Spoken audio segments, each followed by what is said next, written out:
Hello दोस्तों, स्वागत है आपका एक बार फिर से हमारे इस नए वीडियो में, जिसमें हम लोग क्लास 10th की मैथ की प्रश्नावली 1.1 को कवर करेंगे। ठीक है, तो आइए देखते हैं, शुरू करते हैं सवाल को। आपको क्या लिखा है? पहला सवाल देखिएगा, यूक्लिड विभाजन एल्गोरिथम द्वारा मासा निकालना है। तो आप अगर पिछला वीडियो नहीं देखे हैं उसमें जाके देख लीजिएगा, यूक्लिड विभाजन एल्गोरिथम समझाया गया है। फिलहाल यहाँ पे मैं सवाल बताऊंगा, ठीक है, एक बार उसको देख लेंगे तो अच्छे से समझ में आएगा। तो यहाँ पे यूक्लिड विभाजन एल्गोरिथम का प्रयोग करते हुए मासा निकालना है। तो यूक्लिड विभाजन एल्गोरिथम में होता क्या है? a बराबर बी क्यू प्लस आर, यही होता है, जिसमें a होता है भाज्य, b होता है भाजक, q होता है भागफल और r होता है शेषफल। आई बात समझ में? तो यहाँ पे भाज्य बराबर भाजक गुणे भागफल धन शेषफल को ही क्या कहा जाता है? यूक्लिड विभाजन प्रमेयिका कहा जाता है। जब उसी का कई चरणों में प्रयोग करेंगे तो हो जाता है एल्गोरिथम, और जिससे क्या निकाला जाता है? मासा निकाला जाता है, यानी HCF निकाला जाता है। ठीक है, तो यहाँ पे आप देख सकते हैं ए, हमेशा ए जो होगा ना वह बड़ा नंबर होगा, यानी बड़ी संख्या। बड़ी संख्या ए होगी, छोटी संख्या बी होगी, और बाकी भागफल और शेषफल जब आप भाजक से भाज्य में भाग देंगे तो भागफल और शेषफल अपने आप पता चल जाएंगे, यही होगा। तो हमें एक संख्या, इसमें से अगर दो संख्याओं का मासा निकालना है तो उसमें से एक संख्या को भाज्य मानना होगा, एक को भाजक। तो छोटी संख्या भाजक हो जाएगी, बड़ी संख्या भाज्य, यानी यह बन जाएगा ए, यह बन जाएगा बी, यानी ए में भाग देनी है किससे? बी से, और फिर क्या प्राप्त होगा? भागफल, और क्या प्राप्त होगा? शेषफल। ठीक है, तो यह जो प्रमेयिका लगाएंगे ए बराबर बी क्यू प्लस आर, तब तक लगाएंगे जब तक कि आपका शेषफल क्या ना हो जाए, आर जो है शेषफल शून्य ना हो जाए। और अगर आपको याद हो तो आपको पिछले वीडियो में हमने बताया था, पिछले वीडियो में यानी पहले पार्ट में बताया था क्या? ए बराबर बी क्यू प्लस आर होता है, ए बराबर बी क्यू प्लस आर होता है। तो यहाँ पे ए क्यू कैंसिल होके अगले चरण में अगर आर का मान 0 नहीं हुआ है तो अगले चरण में बी और आर जाते हैं, और बी बन जाता है ए और आर बन जाता है बी। हम डैश लगा लिए थे, और यहाँ फिर नया क्यू और नया आर, तो यहाँ पे भी क्यू डैश आर डैश। फिर अगर 0 नहीं आता है आर का मान तो ए और क्यू को खत्म कर लेंगे, बी बन जाएगा ए, यहाँ डबल डैश लगा लेते हैं, और आर बन जाएगा बी, तो बी का डबल डैश हो गया, और क्यू डबल डैश और आर डबल डैश नया आ जाता है। तो इस प्रकार से हमने समझा था कि यूक्लिड विभाजन प्रमेयिका को एल्गोरिथम में कैसे प्रयोग करते हैं। तो देखिए, हम सवाल लगाने के लिए प्रयोग करें तो यहां पे लिखा है 135 व 225। पहला सवाल है, पहले का पहला सवाल है कि 135 व 225 का मासा निकालिए यूक्लिड विभाजन एल्गोरिथम का प्रयोग करके। तो हम यहां पर क्या करेंगे? तो हल लिखेंगे, पहले का हल 1। ठीक है, तो यह 135 और 225 के लिए ना यूक्लिड विभाजन एल्गोरिथम या कहेंगे प्रमेयिका का प्रयोग करेंगे, तो ये एल्गोरिथम बाद में बन जाएगा। 135 व 225 के लिए यूक्लिड विभाजन प्रमेयिका से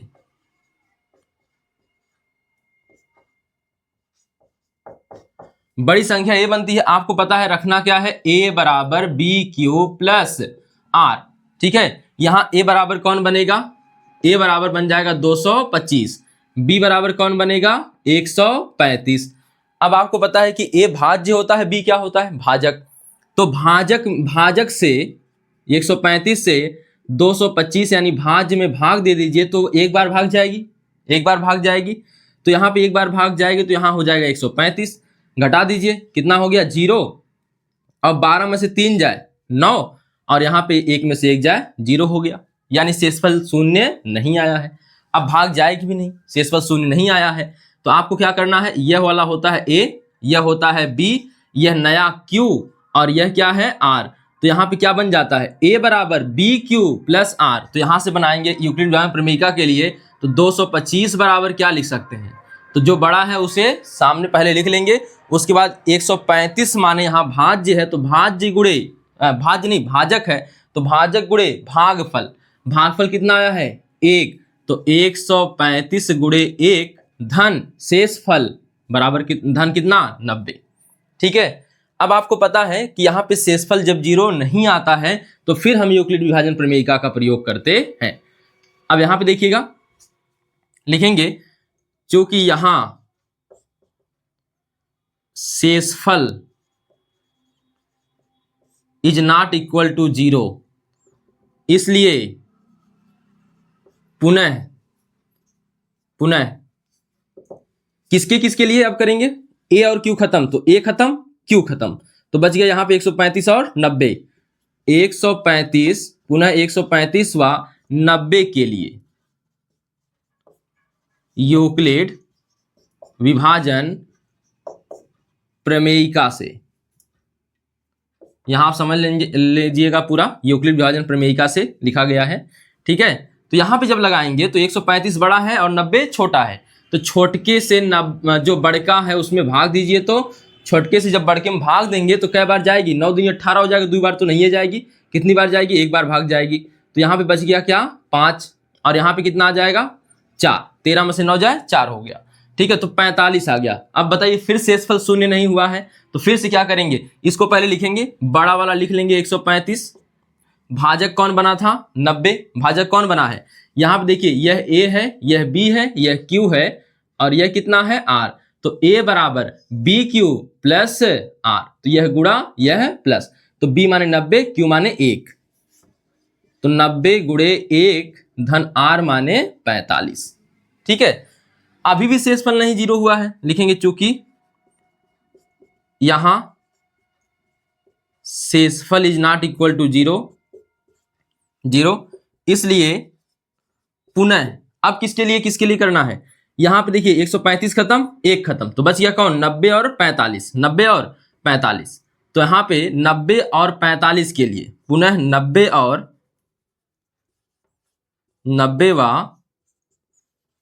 45 के लिए यूक्लिड विभाजन प्रमेयिका से। आपको बस इतना याद रखना है कौन सा बड़ा है, बड़े वाले में छोटे वाले से भाग दे देनी है, बाकी क्यू और आर आ जाएगा, बड़ा वाला ए बन जाएगा और छोटा वाला बी बन जाएगा। देखिए यहां बड़ा 90 है, 45 छोटा है, तो यानी 45 से भाग दीजिए किसमें 90 में, 45 दूना 90, खत्म, शेषफल 0। ठीक है, और आपको पता है कि मासा कौन बनता है, अंत में जो बी आता है, जो अंत में बी आता है वही मासा बनता है। अब यहां पे जब हम करेंगे तो यह हो गया a, यह हो गया b, यह हो गया q और यह हो गया r, तो यहां पे a बराबर b गुणे q धन r, तो 90 बराबर क्या लिख सकते हैं, 90 बराबर 45 गुणे 2 धन r का मान कितना आया है 0, कितना आया है 0। अब यहां पे लिखेंगे चूंकि यहां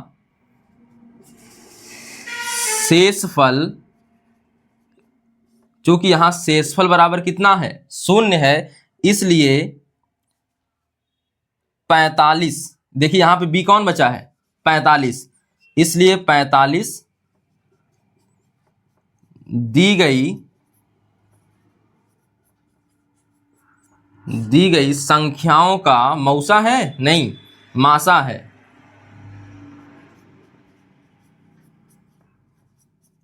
दी गई संख्याओं का मासा है। ठीक है, तो देख लीजिएगा इसको, यहां पे 45 दी गई संख्याओं का क्या है मासा है। अब यहां से आपको स्पष्ट रूप से आपको तरीका यह पता हो गया है कि a बराबर बी क्यू प्लस आर रखना है। क्या करना है, जब भी एल्गोरिथम लगाना है यूक्लिड विभाजन एल्गोरिथम, हमें प्रमेयिका का इस्तेमाल करना है 2 3 चरण 4 चरण, जब तक कि शेषफल 0 ना हो जाए। शेषफल 0 होने का मतलब r का मान क्या हो जाए, अंत में 0 हो जाए। ठीक है, जैसे यहाँ पे कहा 135 व 225 के लिए यूक्लिड विभाजन प्रमेयिका से आप एल्गोरिथम से आप मासा बताइए, तो हमने यहाँ पे लगा लिया यूक्लिड विभाजन प्रमेयिका। अब प्रमेयिका लगाते ही आपको पता है कि बड़ी संख्या में छोटी संख्या से भाग देंगे, बड़ी संख्या से नहीं, 1 मिनट, छोटी संख्या से बड़ी संख्या में भाग देंगे, छोटी संख्या से बड़ी संख्या में भाग देंगे, फिर आपको भागफल और क्या आ जाएगा शेषफल। फिर आप वही जो जानते हैं बचपन से कि भाज्य बराबर भाजक गुणे भागफल धन शेषफल करके लिख लेना है। तब दिमाग में चाहे a बराबर बी क्यू प्लस आर आए या ना आए, कोई मतलब नहीं है, आपको बस ध्यान में रखना है कि भाज्य बराबर भाजक गुणे भागफल धन शेषफल। ठीक है, तो भाज्य बराबर भाजक गुणे भागफल धन शेषफल, शेषफल 0 नहीं आया है। जब शेषफल शून्य नहीं आया है तो फिर से क्या करेंगे, फिर से तो आपको ए और क्यू हटाना है। यानी कौन कौन हटाना है, देखिए हमें नया भाज्य मिलेगा और नया क्या मिलेगा, भाजक। नया भाज्य मिलेगा, नया क्या मिलेगा, भाजक। तो यहाँ पे क्या करना है, तो आपको ए और क्यू हटाना है। ए और क्या क्या हटाना है, क्यू। तो ए और क्यू को जब हटा देंगे तो हमारे पास बचता है 135 और कौन, 90। यानी जो पहले भाजक था वह अब बन जाएगा भाज्य, और जो पहले शेषफल था वह बन जाएगा भाजक। ठीक है, तो इस प्रकार से हमारे पास नया आ जाएगा भाज्य और भाजक, और इसके लिए फिर यूक्लिड विभाजन प्रमेयिका का प्रयोग करेंगे। जब इसका प्रयोग करेंगे तो फिर से देखिए शेषफल शून्य नहीं आया है। ठीक है, फिर वही लगाए हैं, भाज्य बराबर भाजक गुणे भागफल धन शेषफल। खत्म होगा कौन, ए और क्यू, ए और क्यू। जब ए और क्यू खत्म हो रहा है तो ए खत्म हुआ, क्यू खत्म हुआ, बच गया बी और आर, बी और आर। तो बी और आर बन जाएंगे भाज्य और भाजक। अब बड़ा देखना है कौन, बड़ा तो 90 है, हमेशा यही आएगा। ठीक है, क्योंकि आर का मान कभी भी बी से बड़ा नहीं होता, आर का मान कभी भी बी से बड़ा नहीं होता। यानी आर हमेशा छोटा रहेगा किससे, 90 से, यानी कि यह बड़ा रहेगा। इसी को भाज्य बनाएंगे, इसको क्या बनाएंगे, भाजक। तो भाग देंगे तो यहाँ शेषफल क्या नहीं आया, शून्य नहीं आया। यहाँ पे देखिए फिर आ गए हम कहाँ पे, 90 व 45 के लिए यूक्लिड विभाजन प्रमेयिका से। फिर यहाँ पे जब लगाया है तो 90 में 45 से जब भाग दिया तो शेषफल शून्य आ गया, कट गया। तो यहाँ पे 90 बराबर 45 गुणे 2 प्लस कितना, शून्य। यानी कि यहाँ शेषफल शून्य है, अतः 45 दी गई संख्याओं का क्या है, मासा है। यहाँ पे अंत में जो बी बचता है वही मासा हो जाता है, यानी 45 ही क्या है, इसका मासा है। इस प्रकार से सवाल को लगाएंगे। ठीक है, और यहां पे देखिए इसको पहले उतार लीजिए, फिर अगले सवाल पे हम चर्चा करते हैं। आइए अब देखते हैं दूसरा सवाल, जिसमें क्या लिखा है, 196 और 38,220। इसका मासा निकालना है किस विधि से, यूक्लिड विभाजन एल्गोरिथम से। ठीक है, तो सबसे पहले आपको करना क्या है, एकदम सेम टू सेम इसी प्रकार से निकलेगा जैसे पहला निकला है। ठीक, तो इसमें क्या करना है, इन दोनों संख्याओं में ये जो बड़ी संख्या होगी वह भाज्य हो जाएगी। भाज्य को किसे दिखाते हैं, ए से, और यह जो छोटी संख्या है यह हो जाएगी बी, और यह हो जाएगा भाजक। क्या हो जाएगा, भाजक। तो आप यहाँ पे समझ सकते हैं, तो इसको हम मिटा भी सकते हैं, कोई दिक्कत नहीं है। हम बिना इसको सोचे भी लगाएंगे सवाल, ए बराबर बी क्यू प्लस आर, सोचने की जरूरत नहीं है। हमें केवल ध्यान में रखना है भाज्य बराबर भाजक गुणे भागफल धन शेषफल होता है। ठीक है, तो आइए बात करते हैं। तो इन दोनों के लिए यूक्लिड विभाजन प्रमेयिका लगाइए। तो लिखेंगे 196 व 38,220 के लिए 20 के लिए यूक्लिड विभाजन प्रमेयिका से। याद रखना है, प्रमेयिका जब कई चरणों में लगाएंगे तब वो एल्गोरिथम बन जाएगा। तो एल्गोरिथम नहीं लिखना है, यहाँ पे आपको प्रमेयिका लिखना है। ठीक है, तो आपको करना क्या होता है, आपको साधारणतः इसमें करना होता है, बड़ी संख्या में छोटी संख्या से भाग दीजिए, यानी भाज्य में भाजक से भाग दीजिए। तो 38,220 में भाग देना है आपको किससे, 196 से भाग दीजिए। एक बार भाग जाएगी, दो बार जाएगी नहीं, तो आ जाएगा आपका यहाँ पे 196 ही आएगा। ठीक है, घटाइए, यहाँ पे 2 है, 2 से 6 घटेगा नहीं, तो यहाँ से एक उधार लेंगे 12, 12 में से 6 जाए 6, और यहाँ पे क्या हो जाएगा, 7 हो जाएगा, क्योंकि एक उधार चला गया है। अब यहाँ से एक उधार लेंगे 17, 17 में से 9 जाए 8, और यहाँ पे 2 बचा है, 2 में से 1 जाए 1। ठीक है, अब 2 यहाँ का उतार लीजिए। ठीक है, अब भाग जाएगी, देख लीजिए 9 बार जाएगी। ठीक है, 9 से गुणा करिए, तब यहाँ 196, तो जो आएगा यहाँ लिख देंगे, 6 9 54, 54 के 4 हासिल लग गया 5, और 9 9 81, 81 5, 81 5 कितना हो जाएगा, 86 हासिल लग गया, फिर कितना 8, 9 1 कम 9, और 8 दूनी 16 1 17, यहाँ हो जाएगा 1764। घटाइए तो यहाँ से देखिए 2 से फिर 4 नहीं जाएगा, तो यहाँ से उधार लेंगे 12, 12 में से 4 जाएगा, कितना बचेगा 8, यहाँ बच गया 5, 5 में से 6 नहीं जाएगा, तो एक उधार लीजिए, तो यहाँ से कितना हो जाएगा, यहाँ हो जाएगा 15, एक उधार लेंगे तो यहाँ हो जाएगा 15, 15 में से 6 जाए 9। अब यह देखिए यहाँ 7 बचा है, 7 में से 7 जाए 0, 1 में से 1 जाए 0। अब यहाँ से 0 उतर जाएगा, भाग 5 बार ले जाइए, कट जाएगा। ठीक है, देखिए 5 बार भाग ले जाएंगे तो यहाँ पे 6 बच्चे 30 हो जाएगा। ठीक है, और यहाँ पे लग गया 3 हासिल, तो 9 बचे 45, 45 3 48, 4 लग गया हासिल। अब 4 लग गया है, तो 5 1 कम 5, 5 4 9। ठीक है, यहाँ पे घटा लीजिए, सब क्या आ गया, शून्य। तो आप बताइए, इसी भाग में तो शून्य हो गया, एक ही में स्टेप में शून्य हो गया है। यानी यहाँ पे आप लिख सकते हैं ए बराबर बी क्यू प्लस आर, जो करना है लिखेंगे। यहाँ पे प्रमेयिका जब लगाएंगे तो क्या हो जाएगा, तो सबसे बड़ी संख्या बराबर यहाँ 196 गुणे 195, 196 गुणे 195। ठीक है, तो आपको याद रखना है 196 पहले लिखना है, बी लिखना है ना, तो पहले लिखना है 196 और फिर भागफल लिखना है 195। शेषफल कितना आया है? शून्य आया है। शेषफल कितना है? शून्य है। अब बताइए जब यहीं पे शेषफल शून्य हो गया, लिखेंगे चूंकि यहां शेषफल बराबर क्या है? शून्य है, इसलिए 196 यानी बी 196 दी गई संख्याओं का मासा है। इसलिए 196 दी गई संख्याओं का मासा है। ठीक है, यह हो गया आपका आंसर। तो आपको एक चीज और ध्यान रखना है। अब यहाँ पे ध्यान क्या रखना है, आप यहाँ पे यह सवाल अपने से करेंगे, मैं यह छोड़ रहा हूं, बाकी यह बता दिया। ठीक है, तीसरा आप लोग खुद से करेंगे, ऐसे ही करना है। बड़ी संख्या यह हो जाएगी और छोटी संख्या यह, छोटी से बड़ी में भाग दीजिएगा, आपको Q और R मिल जाएगा। फिर आप वहां पर सभी a बराबर BQ प्लस R या भाज्य बराबर भाजक गुणे भागफल धन शेषफल में रख लेंगे, तो आपको आगे की प्रक्रिया समझ में आ जाएगी। शेषफल 0 नहीं होगा तो फिर से वही प्रक्रिया अपनाएंगे, जब तक शेषफल 0 नहीं होगा तब तक वह प्रक्रिया अपनाएंगे, और जब शेषफल 0 हो जाए तो जो अंत में b आएगा वही आपका क्या बनेगा? मासा बनेगा।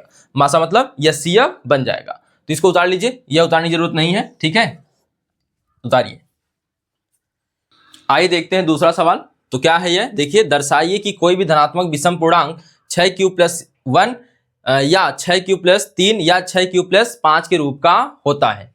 ठीक है, जहां q कोई पूर्णांक है। इस सवाल को करने में आपको देखिए थोड़ी सी दुविधा तो होगी, लेकिन आपको आसान किया जा रहा है। देखिए क्या, मान लीजिए वह धनात्मक पूर्णांक a है, मान लीजिए वह धनात्मक विषम पूर्णांक कौन है? a है। तो हम a को अगर यूक्लिड विभाजन प्रमेयिका से ले जाएं तो यह बन जाएगा क्या? a बराबर BQ + R, इसको लिख सकते हैं यूक्लिड विभाजन प्रमेयिका से। a बराबर हम क्या लिख सकते हैं? BQ + R। अब आपको b जब भी देखिए वर्ग और घन ना कहे, सिंपली कह दे कि इसको इस प्रकार से दर्शाया जा सकता है। वर्ग और घन की बात अभी सवाल आगे आएंगे, कहेगा इसका वर्ग यह हो सकता है। ठीक है, तो यहाँ पे वर्ग की बात नहीं करनी है, तो आपका सिंपली जो यहाँ पे लिखा होगा q के पहले, या अगर यम भी लिखा, कुछ भी लिखा है, तो इसके पहले वाला जो लिखा होगा वही बन जाएगा आपका b, यानी b कौन बन जाएगा यहाँ पे? 6। और आपको पता है कि r का जो मान होता है, वह b से क्या होता है? छोटा होता है, 0 से लेकर b से छोटे तक। यानी r का मान कौन कौन मिल जाएगा? तो 0, 1, 2, 3, 4, 5, 6 नहीं आएगा। क्यों? क्योंकि b से छोटा होता है। b से क्या होता है? छोटा होता है। तो देखिएगा यहां पे तब हम मानेंगे कैसे, सवाल को लगाएंगे, ध्यान दीजिएगा। माना, यहां पहले हल लिख लेते हैं। माना कोई धनात्मक विषम पूर्णांक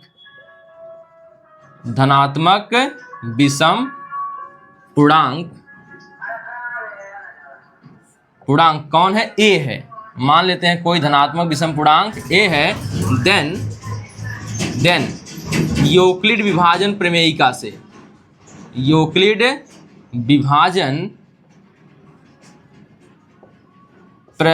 से a बराबर BQ + R, जहां R का मान आपको पता है, R का मान 0 से बड़ा या बराबर हो सकता है, 0 से बड़ा या बराबर हो सकता है, और b से छोटा होगा। ठीक है, यदि b बराबर 6 रख लिया जाए, देखिए यहीं से चुनना है, तो b बराबर 6, यदि b बराबर 6, देन a बराबर 6q + R, जहां अब 6 का मान क्या हो जाएगा, यह r का मान क्या हो जाएगा बताइएगा? जहां r बराबर हम इसकी वैल्यू 0 से शुरू करके b से नीचे तक रखते हैं, तो 0 से शुरू करके 6 से नीचे तक रखेंगे, यानी 5 तक। यानी 0 हो सकता है, 1 हो सकता है, 2 हो सकता है, 3 हो सकता है, 4 हो सकता है और 5 हो सकता है। ठीक है, अब इन्हीं को बार बार ट्राई करना है। ठीक है, देखिए यहां पर लिखेंगे, यदि, अब आपको किसका मान रखना है? R का। किसका मान रखना है? R का। यदि R बराबर 0,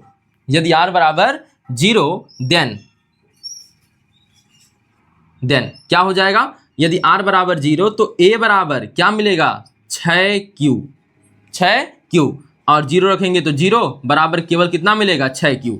यानी जो A हमारा जो हमारा क्या है, धनात्मक विषम पूर्णांक A माने हैं, वह क्या आ रहा है? 6 प्लस 0 आ रहा है, यानी कि यह किससे विभाज्य, यह तो सम संख्या हो गई। कैसी हो गई, यह सम संख्या हो गई, यानी कि जो धनात्मक विषम पूर्णांक a है, यहाँ पे यह वाला हिस्सा तो इसका सम हो जाएगा, यह वाला क्या हो जाएगा, सम हो जाएगा। तो हम कहेंगे जो कि एक सम संख्या है, जो कि एक सम संख्या है। क्यों सम संख्या है, क्योंकि 6q में भाग देंगे जब 2 से, तो यह पूरा पूरा विभाजित हो जाएगा और मिलेगा 3q। क्या मिलेगा, 3q। ठीक है, तो अब यहां पे आगे आते हैं, जो कि एक सम संख्या है। ठीक है, आगे बढ़िए। यदि r बराबर 1, यदि r बराबर 1, देन a बराबर कितना आएगा, 6q प्लस 1, 6q प्लस 1। तो यह बताइएगा, यहाँ पे 6q प्लस 1 लिखे हैं, अगर 1 अब यहाँ पे हम काटने की कोशिश करें 2 से, तो क्या सम संख्या का मतलब क्या होता है, जो 2 से कट जाए। विषम का मतलब जो 2 से ना कटे। यहाँ पे देखिए 2 से कट गया तो यह सम हो गया, यानी विषम नहीं है। यहाँ पे हम 2 से काटेंगे जब इसको, तो 6q प्लस 1, अब यहाँ पे पूरे में भाग देनी है तो हाई टांग अड़ा देगा, एक भाग नहीं जा पाएगी। ठीक है, तो पूरा पूरा भाग नहीं जा पाएगी, इसलिए यह कैसी संख्या है, तो यहाँ पे लिखेंगे जो कि एक विषम संख्या। यहाँ पोस्टर लगा के लिख सकते हैं, जो कि एक विषम संख्या है, जो कि एक विषम संख्या है। ठीक है, जो कि एक विषम संख्या है। आगे बढ़िए। यदि यही मान रखते चलिए, r का जो जो मान आया सब रखना है एक एक बार। r बराबर 2, यदि r बराबर 2, देन a बराबर 6q प्लस 2। अब यहां से 2 कॉमन मिल जाएगा क्या, तो 6q प्लस 2 है तो 2 कॉमन करेंगे, 3q प्लस कितना मिलेगा 1। अगर हम 2 से भाग देंगे तो अब बताइए, यहां पे 2 गुणे 3q प्लस 1 लिखा है, और इसमें भाग देंगे 2 से, तो हाई 2 2 से कट गया। अब आप लोग सोच रहे होंगे तो पहले तो इसे था 6q प्लस 1 बटे 2, 2 तिहाई 6। नहीं, ऐसे नहीं कटता है, यह जब कॉमन हो जाएगा तब कटता है। तो यहाँ पे कुछ कॉमन था ही नहीं, तो कटेगा कहां से। ठीक है, तो ध्यान रखेंगे इसको, जब कॉमन रहेगा तभी कटेगा। ठीक है, तो यह 2 से कट जाएगा, यह 2 से कट जाएगा, जो कि एक कैसी संख्या है, जो कि एक, यहां आप बड़ा ब्रैकेट लगा लीजिएगा, जो कि एक सम संख्या है, विषम नहीं है। क्या है, जो कि एक सम संख्या है। आगे बढ़िए, यह भी हो गया, यह सम संख्या हो गया। अब 2 रख लिए हैं, कितना रखेंगे, 3। यदि r बराबर 3, यदि r बराबर 3, देन a बराबर कितना मिलेगा, 6q प्लस 3, 6q प्लस 3। अब यहां से कॉमन करेंगे तो कितना आएगा बताइए, तो 3 कॉमन हो जाएगा, फिर क्या मिलेगा, 2q प्लस 1, 2q प्लस 1। अब यहां भी 2 से भाग देंगे तो नहीं जाएगी, क्योंकि 3 आ जाएगा सामने कॉमन है, और 3 में 2 से भाग देंगे कटेगा नहीं, और यह तो ऐसे ही नहीं कटने वाला है, यह तो कभी नहीं, यह तो कटने ही वाला नहीं है यहाँ पे, लेकिन कट जाएगा, नहीं कटेगा, सॉरी नहीं कटेगा, 3 भी नहीं कटेगा। इसलिए यह भी कैसी संख्या है, जो कि एक विषम संख्या है, जो कि एक विषम संख्या है। फिर यदि r बराबर, अब 3 हो गया तो कौन आएगा, 4।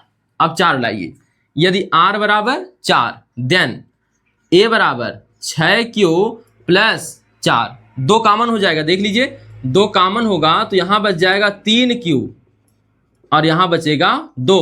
अब इसमें भाग देंगे 2 से, तो 2 2 से कट जाएगा, और यहां पे हम ऐसे नहीं लिखेंगे, हम लिख देंगे केवल अंत में 2 से कट जाएगा, इसलिए यह सम संख्या है। तो यहां पे लिखेंगे जो कि एक क्या है, जो कि एक सम संख्या है। हमें एक को विषम के रूप में ढूंढना है। ठीक है, तो विषम के रूप में ढूंढने वाला केवल जो जो विषम रहेगा उसी को हम आंसर में लाएंगे। ठीक, तो आइए देखते हैं, यहां पे लिखेंगे यदि अंतिम जो बच गया है 5, यदि r बराबर 5, यदि r बराबर 5, देन a बराबर कितना आएगा, 6q प्लस 5 बराबर 6q प्लस 5। अब यहाँ पे कुछ कॉमन ही नहीं होगा, कॉमन जब नहीं होगा तो कटेगा ही नहीं किसी से।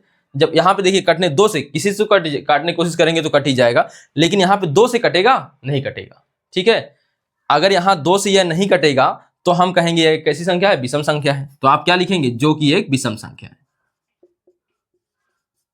जो कि एक विषम संख्या। क्या हमारे सभी शेषफल जो यूज करने लायक थे सभी समाप्त हो गए हैं? देख लीजिए, तो 0 का प्रयोग कर लिया, 1 का, 2 का, 3 का, 4 का, 5 का, सबका प्रयोग कर लिया। अगर सबका प्रयोग कर लिया तो कहां कहां सम है देखिए, उसको खोजिए। विषम खोजना है, सम नहीं, क्या खोजना है? विषम पूर्णांक। तो 1 हो गया यहां पर, 1 हो गया यहां पर, और 1 हो गया यहां पर। तो आपको बताइए कौन कौन मिला है। अतः अंत में लाइन क्या करके लिखते हैं? अतः कौन कौन, ध्यान दीजिएगा, पहले कौन मिला है विषम में? 6q + 1, 6q + 1। और दूसरा कौन मिला है? 6q + 3। देखिए 6q + 3, यह नहीं लिखना, 6q + 3, देखिए यहाँ पे वही मिल रहा सब। इसके बाद देखिए 6q + 5, तो यहां देखिए यह मिल गया 6q + 5। अतः किसी भी धनात्मक विषम पूर्णांक को, अतः कोई भी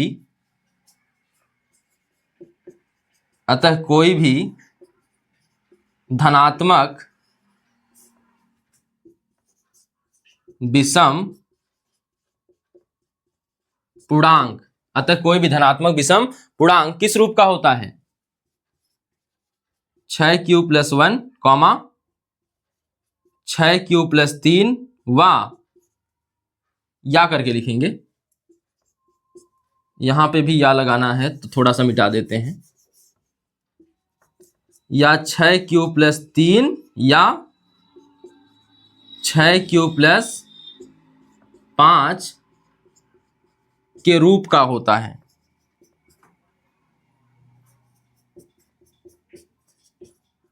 ठीक है, प्रूव्ड दैट। ठीक है, तो देखिए एक बार थोड़ा सा यहां पे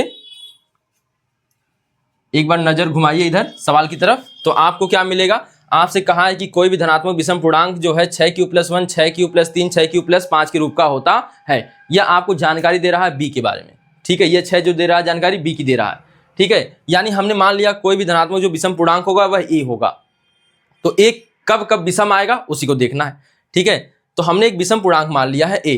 क्या मान लिया है? ए। ठीक है, तो यहां पे देख लीजिएगा, यहां पे आप इसको धनात्मक पूर्णांक कह सकते हैं, ए है। ठीक है, इसलिए हम लिख सकते हैं यूक्लिड विभाजन प्रमेयिका से a = bq + r, जहां r का मान क्या क्या हो सकता है? 0 से लेकर कहां तक?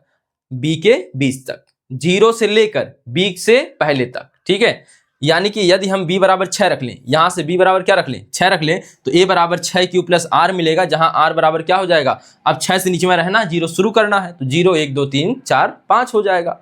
इसके बाद r = 0 रखने पर, r = 1 रखने पर, 2 रखने पर, 3 रखने पर, 4 रखने पर, 5 रखने पर। ठीक है, हमने जहां जहां देखा 2 से नहीं कटा है वहीं पर विषम संख्या है, तो वहीं पर a हमें क्या मिला है? विषम पूर्णांक मिला है। और वहां पे हम कह सकते हैं कि अतः कोई भी धनात्मक विषम पूर्णांक 6q + 1 या 6q + 3 या 6q + 5 के रूप का होता है। ठीक है, यहां पे आप मान लेंगे कि माना कोई धनात्मक पूर्णांक a है।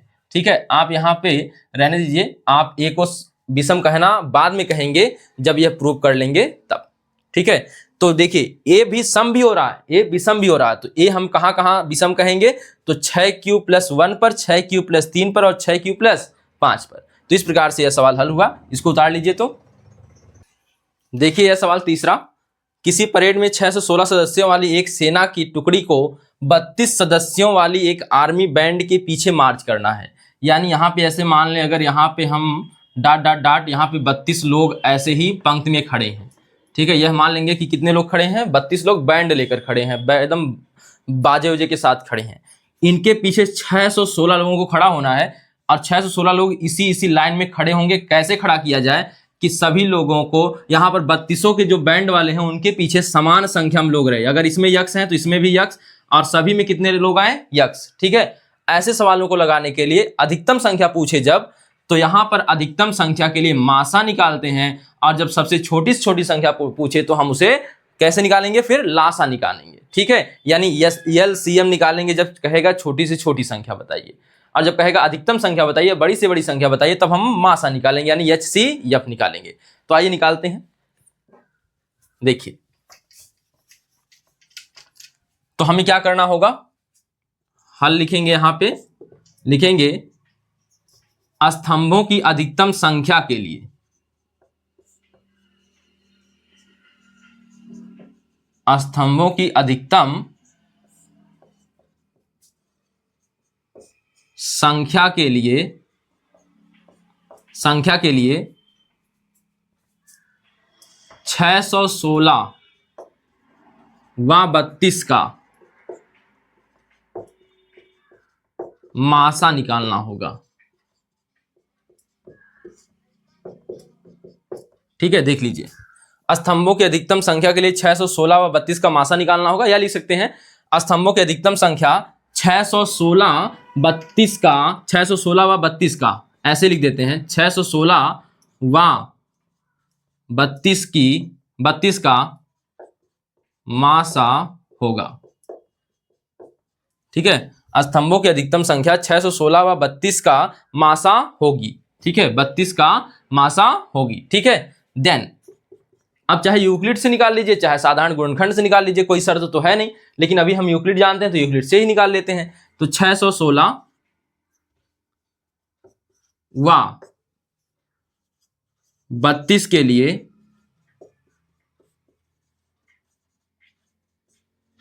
यूक्लिड विभाजन प्रमेयिका से, यूक्लिड विभाजन प्रमेयिका से। अब बताइए, बड़ी संख्या हम छोटी संख्या से क्या करेंगे, भाग करेंगे। ठीक है, तो आ जाएगा 32, बड़ी संख्या हम छोटी संख्या से भाग करेंगे तो 32 भागे आ जाएगा 616, भाग करिए तो 2 बार भाग जाएगी नहीं, 1 बार जाएगी, तो 32 आएगा यहाँ पे, और यहाँ पे कितना आ जाएगा बताइए, यहाँ 32 आ जाएगा। यहाँ 1 में से 2 जाए, घटेगा ही नहीं, तो यहाँ से आप उधार लेंगे, कितना आएगा, यहाँ से जब उधार ले लेंगे तो 11 में से 2 जाए 9, कितना आ गया 9। उसके बाद यहाँ 6 में से 3, यहाँ पे एक उधार चला गया है तो यहाँ पे 5 बचा, 5 में से 3 जाए 2, और यहाँ कितना है 6 है। तो अब यहाँ पे करिए किसी प्रकार से कि यह 296 आ जाए, क्या कट जाएगा, नहीं कटेगा तो बाद में देखेंगे। ठीक है, तो अभी तो भाग दीजिए पहले, तो यहाँ पे 5 से भाग ले जाएंगे तो कितनी बार हो जाएगा, 5 तिहाई 15। ठीक है, 6 से 6 त्रिक 18, तो आप 8 से ले जाइए या फिर 9 तक चला जाएगा शायद। देखिए 9 दूनी 18 के 8 और 9 त्रिक 27, 27 एक 28 हो जाएगा, कट गया। अब यहाँ पे कितना आ गया 16, अब यहाँ पे 6 में से तो घटेगा नहीं, तो इसलिए इसको उधार लेंगे यहाँ से 1, तो 16 हो जाएगा, 16 में से 8 जाए 8 बच गया। ठीक है, अब यहाँ पे 8 बचा है, 8 में से 0 या तो 0 हो गया सब, शेषफल 0 नहीं आया, अब भाग जाएगी नहीं, शेषफल 0 नहीं आया है। तो आपको पता है कि हम 616 को लिखेंगे बड़का बराबर छोटका गुणे भागफल, यानी 32 गुणे 19 धन कितना 8 शेषफल। चूंकि यहां शेषफल शून्य नहीं है, लिखेंगे चूंकि यहां शेषफल बराबर, शेषफल इज नॉट इक्वल टू, बराबर नहीं है किसके, 0 के। अगर 0 हो जाता तो यही 32 हमारा मासा हो जाता, लेकिन नहीं हुआ है तो आगे करेंगे।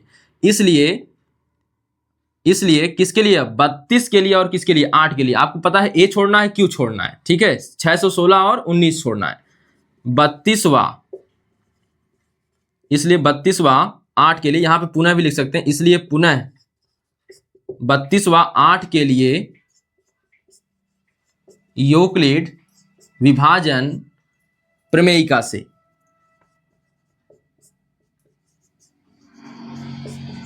प्रमेयिका से क्या आएगा यह बताइएगा। अब 32 और 8 के लिए लगाना है, तो 32 में देनी भाग 8 से, 32 में देनी भाग किससे, 8 से, तो 32 भागे 8, 8 चौक को 32 हो गया, खत्म, शेषफल शून्य हो गया। तो 32 बराबर 8 गुणे 4 धन 0, तो यहां पे लिख सकते हैं 32 बराबर 8 गुणे 4 धन 0, शेषफल क्या हो गया शून्य, लिखेंगे चूंकि यहां शेषफल बराबर शून्य, इसलिए 8, 32 नहीं 8, इसलिए 8 616वां, यहां पे लिख सकते हैं संख्याओं, 8 संख्याओं 616वां 32 का मासा है। ठीक है, अंत में आपसे मासा थोड़ी पूछा, आपसे कह रहा संख्या बताइए, अंत में यही मासा, उत्तर तो यही हो जाएगा 8, लेकिन लिखने का तरीका अलग होगा। लिखेंगे अतः स्तंभों की अधिकतम संख्या, स्तंभों की अधिकतम संख्या कितनी होगी, 8 होगी। आंसर, यह हो जाएगा आंसर। इस प्रकार से लगाएंगे, ठीक है। तो जब भी सवाल ऐसा आ जाए तो अधिकतम पूछे तो क्या करना है, मासा निकालना है, और न्यूनतम पूछे तो लासा निकालना है। यहाँ पे देखिए तो यहाँ पे हमने लिख लिया स्तंभों की अधिकतम संख्या 616वां किसका, 616वां 32 का मासा होगी, ठीक है। तो 616वां 32 के लिए यूक्लिड विभाजन प्रमेयिका का प्रयोग कर लिया। प्रमेयिका का कई बार प्रयोग किया तो क्या बन जाता है, एल्गोरिथ्म। तो यहाँ पे हमने निकाल लिया इसका मासा, मासा निकाला तो 8 आया, अतः स्तंभों की अधिकतम संख्या क्या हो गई, 8। तो उतारिए इसको। तो देखिए यह चौथा सवाल है, क्या लिखा है, यूक्लिड विभाजन प्रमेयिका का प्रयोग करके दर्शाइए कि किसी धनात्मक पूर्णांक का वर्ग, किसी धनात्मक पूर्णांक का वर्ग किसी पूर्णांक यम के लिए 3 यम या 3 यम प्लस 1 के रूप का होता है, ठीक है। माना वह धनात्मक पूर्णांक ए है, माना वह धनात्मक पूर्णांक ए है। लेकिन अब यहाँ पे बी आपको डायरेक्ट यह नहीं लगाना होगा, फिलहाल इस सवाल में तो यही आएगा, यही बन जाएगा, लेकिन लगाना कैसे होगा, तो हमें 3 से नीचे की संख्याएं ढूंढनी है। तो 3 से नीचे कौन मिलेगा, 1 और 2। अब इनका वर्ग करना है, तो इनका वर्ग 1 मिलेगा, 2 का वर्ग 2 मिलेगा, ठीक है। इससे नीचे की भी खोजिए और इसको भी करिए, तो 3 को भी करिए, तो 3 त्रिक का क्या मिलेगा, 9। अब इन तीनों में से छोटी से सेलेक्ट करते हुए आइए बड़ी की तरफ, तो हम 3 को नीचे कर लेते हैं। 3 का वर्ग कितना मिलेगा, 9। हम उस संख्या को खोजेंगे जिसके मल्टीपल में यानी गुणनखंड में, जिसके गुणनखंड में, मल्टीपल में नहीं, जिसके गुणनखंड में यानी फैक्टर में 3 समाया हो। क्यों 3 समाया हो, क्योंकि b बराबर 3 है। तो अगर जिसमें 3 समाया होगा उसी को हम लाएंगे। तो बताइए 1 के गुणनखंड में 3 आएगा, नहीं आएगा। 2 में नहीं आएगा, लेकिन 9 में आ जाएगा। यानी कि हमको प्रयोग करना होगा b का मान क्या, 3। हमारा b कौन बनेगा, 3। अगर यहीं पे 2 आ जाता तो हम करते b को क्या, 2, ठीक है। जैसे सवाल में ऐसे लिख दिया होता, यहां पे 11 यम और 11 यम प्लस 1, 11 यम प्लस 1, इस प्रकार से कुछ भी लिख दिया होता, ठीक है। तो हम ऐसी संख्या फिर खोजते हैं जिसमें 11 का गुणनखंड छिपा होता, 11 गुणनखंड के रूप में छिपा होता, ठीक है। फिलहाल यहाँ पे हटाते हैं इसको। हमें यही करना है कि हम 1 से लेकर बाकी संख्याओं को जहां तक यह पहुंचाए, जहां तक यह हो वहां तक पहुंचेंगे। तो 1 से लेकर 3 तक पहुंचेंगे, और जब 1 से लेकर 3 तक पहुंचेंगे तो इसका सभी का वर्ग करिए। क्या करिए, वर्ग करिए, क्योंकि बात किसकी कर रहा है, वर्ग की। तो इन सभी का क्या करिए, वर्ग करिए। देखिए किसमें 3 छुपा हुआ है, किसमें 3 छुपा हुआ है। छुपने का मतलब किसका गुणनखंड 3 है। जब हमने 1 को देखा, 1 का वर्ग देखा, तो इसमें 3 तो आएगा ही नहीं। 2 का वर्ग देखा तो नहीं आएगा, लेकिन 3 का वर्ग देखा तो 9 है, और 9 में 3 छुपा ही होता है, और पहले ही 3 है तो यहाँ पे छुपा ही हुआ है, ठीक है। आप ऐसे ही मत सोच लीजिएगा कि वर्ग वाले में केवल जो दिया वही लगाना, नहीं, आपको इस्तेमाल ऐसे करना होगा, ठीक है। तो ऐसे सवाल बन सकते हैं। तो आइए देखते हैं सवाल को।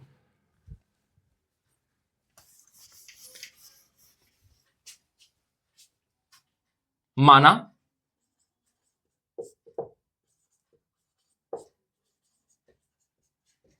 वह धनात्मक पूर्णांक a है, माना वह धनात्मक पूर्णांक a है।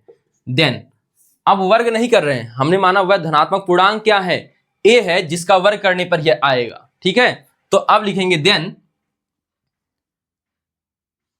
a बराबर, ठीक है, देन यूक्लिड विभाजन प्रमेयिका से लिख देते हैं। देन यूक्लिड विभाजन प्रमेयिका से a बराबर बी क्यू प्लस आर, जहां सब सेम टू सेम उसी तरह से चलना है अब, ठीक है। जहां r क्या होता है, r जो होता है यह 0 से बड़ा या 0 के बराबर होता है, या फिर b से यह क्या होता है, छोटा होता है, ठीक है। यदि अब r का मान, अब b का मान क्या रखना है, अभी यहां पे लाए थे, यहां पे देखे थे आप, b का मान आपको 1 2 3 करके लिखे थे जब, तो उनका वर्ग करके देखा किसमें छिपा हुआ है 3, तो 3 ही में था, तो हम 3 रखेंगे, ठीक है। तो यहां पे b बराबर 3 रखने पर, यदि b बराबर 3, देन a बराबर 3q प्लस r। अब आपको पता है कि r का मान होगा 0 से लेके शुरू होगा और 3 से छोटा रहेगा, जहां यहां पे कॉमा लगा सकते हैं, ठीक है। जहां r बराबर 0 हो जाएगा, 1 हो जाएगा, 2 हो जाएगा, 3 तो लेंगे नहीं, 3 तक जाना ही नहीं है, ठीक है। अब यदि यदि r बराबर 0, यदि r बराबर 1, यदि r बराबर 2, यही मान रखने हैं r के। तो आइए रखते हैं। देखिए, यदि थोड़ा सा इधर से करके रखेंगे, यदि r बराबर 0 देन, यदि r बराबर 0 देन a बराबर 3q प्लस 0। ठीक है, 0 जोड़ने कोई फर्क नहीं पड़ेगा, लेकिन आपसे कह रहा उस संख्या का क्या करिए, वर्ग। ठीक है, तो दोनों पक्षों का क्या करने पर, वर्ग करने पर। दोनों पक्षों का वर्ग करने पर क्या आएगा, a का वर्ग करेंगे तो a स्क्वायर, 3q का स्क्वायर करेंगे तो 3 का हो जाएगा 9 और q का हो जाएगा q स्क्वायर। ठीक है, q स्क्वायर हो जाएगा। अब यहाँ पे 3 हमको कॉमन निकालना है, तो हम निकाल लेंगे 3 कॉमन, बच गया क्या, 3q स्क्वायर। अब इसी 3q को हम मान लेंगे यम, जो ही कहा है। ठीक है, यहाँ पे हम लिख लेंगे इसे या करके, या a स्क्वायर बराबर क्या, 3m। तो यहाँ पे 3q स्क्वायर को क्या लिख लिए, यम। अब यहाँ पे लिख सकते हैं जहां यम बराबर 3q स्क्वायर। कह रहा ना यम कोई पूर्णांक है, यम क्या है, किसी पूर्णांक यम के लिए। अब यही पूर्णांक 3q स्क्वायर जो आया है वही यम है। ठीक है, तो यहाँ पे हमने क्या लिखा, जहां यम बराबर 3q स्क्वायर। यह यम जो होगा हर भाग में बदल जाएगा। तो आइए देखेंगे आगे। तो अब आइए, a बराबर यह हो गया पहला 3q स्क्वायर। अब a स्क्वायर बराबर आया है, फिलहाल देखिए a स्क्वायर बराबर, यानी संख्या का क्या करने पर, वर्ग। हर बार वर्ग करना है, तो अब 1 रखेंगे फिर वर्ग करेंगे। यदि r बराबर 1 देन क्या हो जाएगा, a बराबर 3q प्लस 1, दोनों पक्षों का फिर वर्ग करिए। दोनों पक्षों का वर्ग करने पर, दोनों पक्षों का वर्ग करने पर बताइए कितना आएगा, a स्क्वायर। अब a प्लस बी का होल स्क्वायर क्या होता है यह बताइए, a square plus B square plus 2ab होता है। हल करिए इसको तो कितना आएगा बताइएगा। अच्छा, इसको ना इस तरह से लिखिएगा, जो मानक रूप है इसका, a square plus 2ab plus B square, इस तरह से लिखने की कोशिश करेंगे हर बार। ठीक है, जब भी यहां करना होगा। तो 3q स्क्वायर का वर्ग करेंगे तो आ जाएगा 3q का वर्ग करेंगे तो आ जाएगा 3 त्रिक का 9q स्क्वायर प्लस 2ab, 2 पहले से है, a माने 3q प्लस 1, यानी 2 गुणे 3q गुणे 1, यानी कि 3 दूनी 6q, क्या हो गया 6q, प्लस 1 का वर्ग करेंगे तो 1, b का स्क्वायर मतलब 1 का वर्ग करेंगे तो 1। अब यहां पे अंत में आपको 1 बचाना है, अंत में 1 क्या करना है, बचाना है। जब 1 आपको बचाना है तो आप क्या लिख सकते हैं, या करके लिख सकते हैं, या a स्क्वायर बराबर यहां पे क्या हो जाएगा बताइएगा, 3 कॉमन करना है, किसी प्रकार से क्या करना है, 3 कॉमन हुआ। तो यहां पे बताइए अब कॉमन मिल रहा है कि नहीं मिल रहा है, पहले ये भी तो चेक कर लीजिए। 6 में 3 छिपा है बिल्कुल, 9 में 3 छिपा है बिल्कुल, तो 3 त्रिक का 9q स्क्वायर हो जाएगा, और 3 दूनी 6, तो 2q, और प्लस कौन आ गया बाहर 1, या करके हम इसे ही लिख सकते हैं, या a स्क्वायर बराबर 3m। अब यह पूरा हमारा यम बन गया प्लस 1। अब लिख देंगे जहां यम बराबर क्या है, 3q स्क्वायर प्लस 2q है। ठीक है, यह हो गया। ठीक, अब आगे वाले चरण पे आइए। अब अगला चरण क्या है, आपको r बराबर क्या रखना है, 2 रखना है। r बराबर क्या रखना है, 2 रखना है। ठीक है, यदि r बराबर 2, यदि r बराबर 2 देन a बराबर कितना मिलेगा, 3q प्लस 2, 3q प्लस 2, दोनों पक्षों का वर्ग करने पर। अच्छा, एक चीज और यहां पे ध्यान दीजिए, जब आपको यहीं पर मिल गया तो आपको यह करने की जरूरत नहीं है, क्योंकि यह फिर से क्या आ जाएगा, फिर से इसी भांति का बन जाएगा, या तो यह बनेगा या तो यह बनेगा, किसी प्रकार का। देख ही लीजिए, दोनों पक्षों का वर्ग करने पर, जगह कम पड़ जाएगी लेकिन देखते हैं। a स्क्वायर बराबर 3q का स्क्वायर, फिर से यही हो जाएगा 9q स्क्वायर। अब यहां देखिएगा 2ab, यहां पे 2a तो ठीक है, b वाला 2 हो गया, तो 2 दूनी 4, 4 तिहाई 12 प्लस 12q, और धन 2 दूना 4 हो जाएगा, 2 दूना क्या हो जाएगा 4 हो जाएगा। या करके इसी को लिख सकते हैं ए स्क्वायर बराबर 9q स्क्वायर। आप लोग सोच रहे होंगे कॉमन काहे नहीं किए हैं, अभी बताते हैं।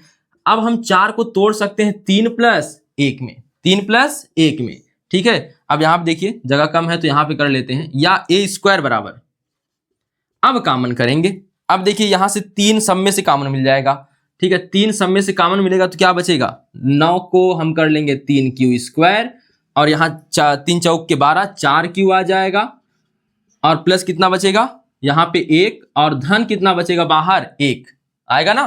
देख लीजिए अब इस पूरे को हम मान लेंगे, या ए स्क्वायर बराबर, या ये ए स्क्वायर बराबर 3m + 1, जहां m बराबर 3q स्क्वायर + 4q + 1। आई बात समझ में। देख लीजिए हमने जब यहां पे किया है तो फिर से 3m + 1 मिल गया, फिर से 3m + 1 मिल गया। आप सोच रहे होंगे कि काहे 4 को तोड़ा गया, 4 को तोड़िए ना किसी तरह से कि 3 इसके पक्ष में चला जाए और 1 बच जाए, ठीक है। बचाइए मत, आपको किसी तरह से इसको तोड़ना है कि ऐसी संख्या बचा लीजिए, यहाँ पे ऐसी संख्या बचाइए कि यहाँ से जब कॉमन किया जाए, यहाँ पे बचाइए ऐसी, और यहाँ पे जो भाग है ऐसी संख्या कॉमन हो जाए कि यह भी इसमें से कॉमन निकल जाए। अगर यहाँ से कुछ कॉमन करें तो इससे भी निकल जाए, ठीक है। तो हमने 3 लिख लिया और 1 लिख लिया, 3 कॉमन हो जाएगा, 1 बच जाएगा, तो हम इसकी जगह पे m का प्रयोग कर सकते हैं, ठीक है। थोड़ा सा छोटा होगा तो आप क्वालिटी सही करके देख लीजिएगा, ठीक है। तो यहाँ पे मैं बोल देता हूँ एक बार फिर से, ए स्क्वायर बराबर क्या है, 3 कोष्टक में 3q स्क्वायर + 4q + 1, और प्लस बाहर है 1, कोष्टक बंद हो गया यहाँ पे, ठीक है। यहाँ पे पहले कोष्टक बंद, फिर +1 बाहर है, फिर या ए स्क्वायर बराबर 3m + 1, m की जगह पे हमने लिख लिया 3q स्क्वायर + 4q + 1, ठीक है। अब आप लिख सकते हैं अतः किसी धनात्मक पूर्णांक का वर्ग, अतः किसी धनात्मक पूर्णांक का वर्ग किस रूप का होता है, वर्ग 3m या 3m + 1 के रूप का होता है।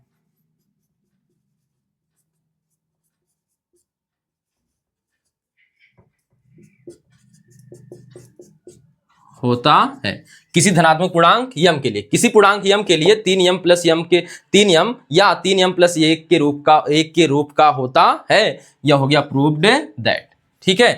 तो यहाँ पे ज्यादा आपको समझने वाली बात जो थी वह b कैसे पता चलेगा, कि यहाँ पे जब वर्ग कह दिया तो b कहां से लाएं, तो b कहां से लाएंगे, आपको बस यहां तक सोचना है कि 1 से लेके 3 तक जहां तक यह दिया हो वहां तक संख्या लिख दीजिए, सबका वर्ग करिए। तो 1 का वर्ग 1, 2 का वर्ग 2, 3 का वर्ग 3, मतलब कि 1 का वर्ग करेंगे तो क्या आएगा 1, 2 का वर्ग करेंगे तो 4, 3 का वर्ग करेंगे तो 9। अब देखिए किसके वर्ग में 3 छुपा हुआ है, तो आपको सीधे पता चला 1 में नहीं है, 4 में नहीं है, सीधे 9 में है, यानी b बनेगा हमारा 3, b बनेगा हमारा 3, ठीक है। तो यहाँ पे ऐसे ही करना है, अगले सवाल में और समझ में आएगा, ठीक है। तो पहले इसको उतारिए।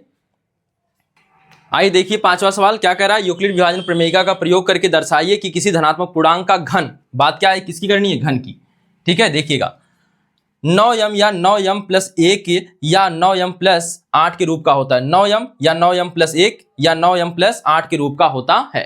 आपको सीधा काम क्या करना है, सबसे पहले हमको b खोजना है, क्या खोजना है b, ठीक है। a बराबर bq + r लिखना है और b खोजना है। b आपको यह भी बना सकते हैं लेकिन आप बनाएंगे नहीं क्योंकि बहुत बड़ा हो जाएगा, ठीक है। तो यहाँ पे करना क्या है, तो हमें खुद खोजना पड़ेगा, तो हम लिखते हैं 9 से छोटी संख्याएं पहले, 1 का वर्ग कितना आएगा, 1 का वर्ग करेंगे तो आ जाएगा 1, 2 का वर्ग करेंगे तो 4, 3 का वर्ग करेंगे तो, वर्ग नहीं करना सॉरी, यहाँ पे हमें घन की बात करनी है, ठीक है। तो घन की बात करनी है तो यहाँ पे सभी का घन करना है, इन्हीं संख्याओं का घन, ठीक है। तो 1 का घन 1 ही आएगा, 2 का घन 8 आएगा, 3 का घन कितना आएगा 27 आएगा, 4 का घन कितना आएगा, 4 का घन 4 चौक के 16, 16 चौक को 64। आप ऐसे ही 9 तक देख सकते हैं, लेकिन हमारा जहां काम बन जाए हम वहीं पे आगे बढ़ना छोड़ देंगे। अब हमें खोजना क्या है, हम संख्याओं का 9 से छोटी जो संख्याएं हैं या 9 तक, ठीक है, सभी संख्याओं का घन करेंगे, क्या करेंगे, घन करेंगे। उतना जाना नहीं पड़ेगा 9 तक यहाँ पे, तो आप घन करते रहेंगे, और जिस घन में किस रूप में, गुणनखंड के रूप में 9 छिपा होगा, हम उसी को b के रूप में प्रयोग करेंगे। तो आपको पता है 1 तो नहीं होगा, 8 नहीं होगा क्योंकि 8 तो 9 से छोटा ही रह गया, 27 देखिए 9 × 27, इसमें 9 छिपा हुआ है, यानी इसका गुणनखंड 9 हो सकता है, यानी हम प्रयोग करेंगे इस संख्या का, किसका करेंगे? 3 का। आई बात समझ में? एक बार फिर समझिए, जब भी कभी बड़ी संख्या आ जाए b को खोजना पड़े, और घन वाले में अक्सर करके, वर्ग वाले अक्सर करके सवालों में होगा, ठीक है। बाकी अगर साधारण है, वर्ग घन नहीं लगा है, यानी सिंपल रूप से कहा इस रूप में दर्शाया जाएगा, तो वहां पर b वही चुनेंगे जो वहां पे लगा होगा। यहां पे लेकिन चुनना पड़ेगा, तो कह रहा है 9, ठीक है। तो 1 से शुरू करिए, 2 3, हमारा 3 पे ही खत्म हो जाएगा, तो हम काहे लिए आगे बढ़े? तो 1 का हो जाएगा कितना? 1, और 2 का हो जाएगा घन 8, और 3 का हो जाएगा 27। तो 9 से क्या कौन कटेगा? 1 तो कटेगा नहीं, 8 भी नहीं कटेगा, 27 कट जाएगा। अगर यह नहीं कटता तो आगे जाते, ठीक है। अब यहाँ पे अगर आगे जाते तो फिर देखते, ठीक है। आगे कटने से पहले हम देखेंगे कौन पहले में कट गया। अगर आगे भी देख रहे हैं कोई और कट रहा है, 9 तो खुद कट जाएगा ना, 9 भी ले सकते हैं, लेकिन आप देखेंगे सबसे पहले कौन जल्दी से कट गया, उससे जो संख्या मिलेगी वह छोटी मिलेगी, और हमारा r का मान ज्यादा लिखना नहीं पड़ेगा, ठीक है। तो यहाँ पे b बराबर कितना रखेंगे? 3। b बराबर कितना रखेंगे? 3। आया होगा समझ में? देखिएगा यहां पे हल क्या लिखेंगे, ध्यान दीजिएगा। तो माना वह धनात्मक पूर्णांक a है,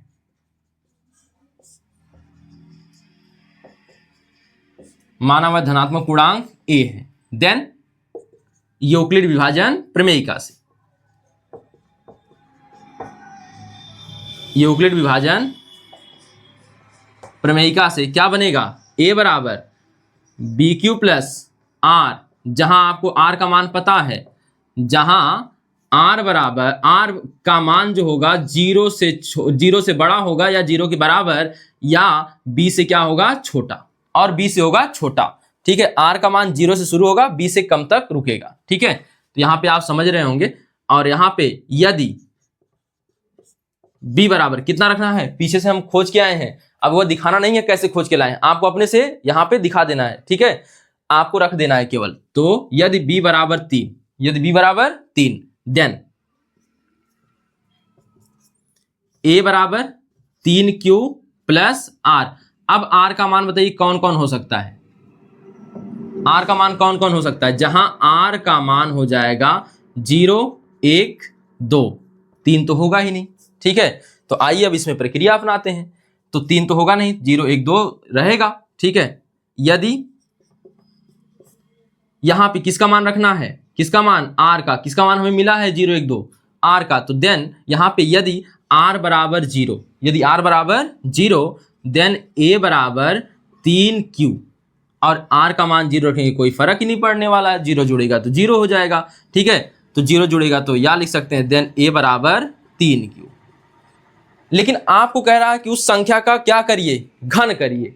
तो आइए दोनों पक्षों का घन करते हैं। दोनों पक्षों का घन करने पर, घन करने पर क्या बनेगा बताइए? तो यह बन जाएगा a क्यूब, यह बन जाएगा 3 त्रिक का 9 त्रिक 27 क्यू क्यूब। लेकिन हमको कह रहा है कि 9 यम के रूप में दिखाई, 9 यम लाना है, तो 9 कॉमन हो जाएगा ना।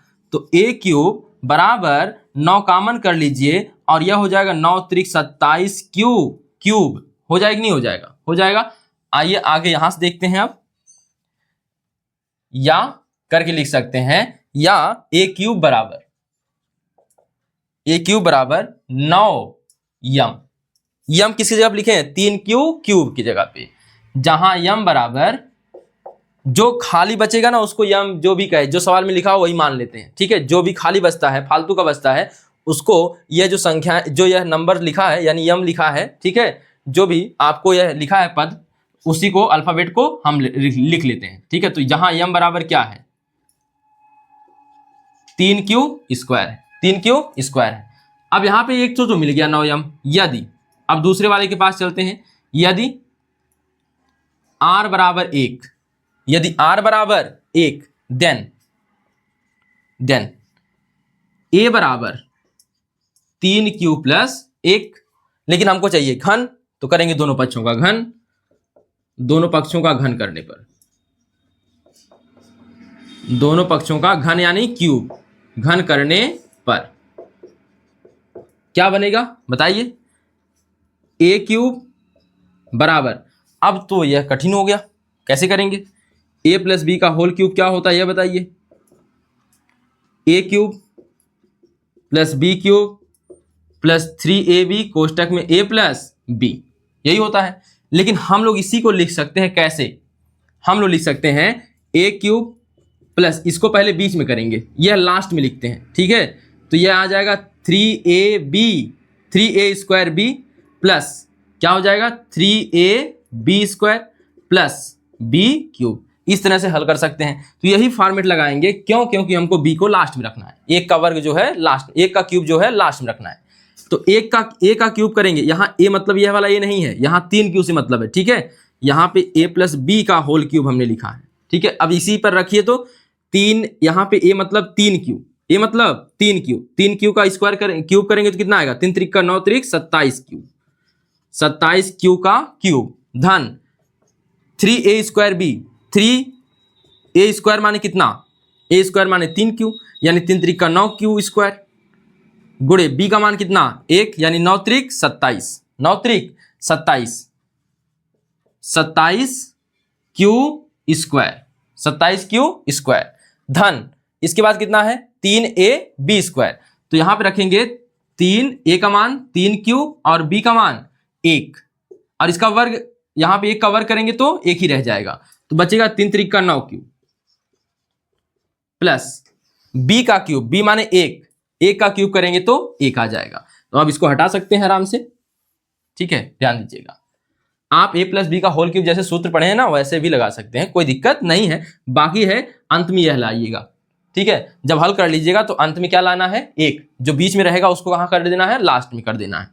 देन a बराबर क्या हो जाएगा, यहां पे देखिए कुछ कॉमन मिल जाएगा आपको, 9 कॉमन मिल जाएगा और कौन मिल जाएगा, q भी कॉमन मिल जाएगा, ठीक है। लेकिन q को निकालना नहीं है, क्यों, क्योंकि उन सभी के स्थान पे हम यम रख लेंगे, जो बचेगा हमको केवल 9 निकालना है। तो 9 निकालिए, कितना बचेगा 9 त्रिक 27 क्यू का क्यूब, 9 त्रिक 27 क्यू का स्क्वायर और 9 एक कम 9 क्यू और बाहर बच गया +1। जहां या करके लिख सकते हैं या a क्यूब बराबर 9m धन 1, जहां m बराबर कितना है 3q क्यूब है प्लस 3q स्क्वायर है प्लस q। आई बात समझ में। तो यहां पे देखिए यह भी हो गया। अब यहां पे आ जाएंगे, इसके बाद जो तीसरा पॉइंट बनेगा वह r बराबर क्या रखने पर, 2 रखने पर।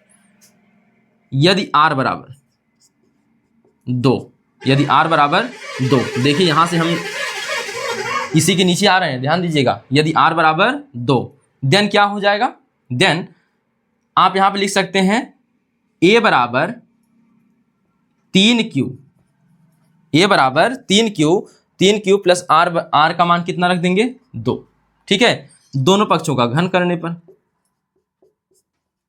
दोनों पक्षों का घन करने पर मैं डायरेक्ट लिख रहा हूं अब, ठीक है। आप लोग घन करके देख सकते हैं। a क्यूब बराबर यहां 3q का घन करेंगे तो 3 त्रिक का 9 त्रिक 27 क्यू का क्यूब धन, ठीक है, धन कितना हो जाएगा, तो आपको पता है 3ab स्क्वायर होता है, 3ab square, 3a square b, तो 3a तो पहले से 3 है, a स्क्वायर माने 3 त्रिक का 9 q स्क्वायर और b माने 2, तो 9 त्रिक 27, 27 दूना 54, 54 क्या q स्क्वायर धन, इसके बाद क्या होता है, इसके बाद यह वाला स्क्वायर इस पे चला जाएगा, तो यहाँ पे 3ab स्क्वायर होता है, तो 3 त्रिक का 9 त्रिक 27, 27 और इसके बाद 2 दूना 4 हो जाएगा, तो 54 और 27 गुणे 4 करेंगे तो 27 दूना 54 होता है, 54 दूना कितना हो जाता है 108, 108 क्या आएगा q बचेगा, q अकेले है तो q बचा, प्लस 2 दूना 4 दूना 8, 2 दूना 4 दूना 8,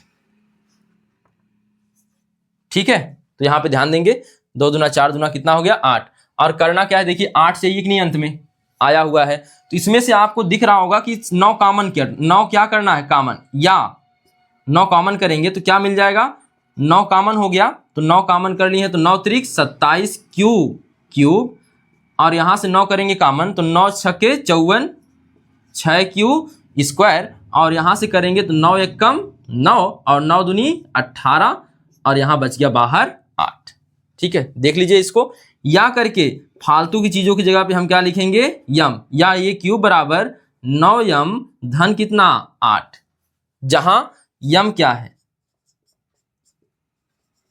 जहां यम बराबर कितना लिखेंगे 3q cube plus 6q square plus 12q है। ठीक है, नीचे नहीं दिख रहा होगा तो मैं बोल दे रहा हूं यम बराबर 3q cube plus 6q square plus 12q है। ठीक है, अंत में बताइए अतः जो आपने हमेशा घन किया है वह किस रूप में आया है। तो पहला देखिए, एक यहां आया है 9m, दूसरा यहां देखिए 9m प्लस 1 आया है, तीसरा यहां देखिए 9m प्लस 8 आया है। ठीक है, तो अंत में लिखेंगे अतः किसी धनात्मक पूर्णांक का घन, अतः किसी धनात्मक पूर्णांक का घन 9m या 9m प्लस 1 या 9m प्लस 8 के रूप का होता है। ठीक है, प्रूव्ड दैट। तो देख लीजिएगा आराम से कैसे निकालना है, बता दिया है। तो इस सवाल को उतार लीजिए, बड़ा सवाल है। उम्मीद है आप लोगों ने इस सवाल को उतारा होगा और समझा भी होगा। ठीक है, इस वीडियो में हमने प्रश्नावली 1.1 को समाप्त किया है। फिर मिलते हैं अगले वीडियो में प्रश्नावली 1.2 के साथ। तब तक के लिए धन्यवाद।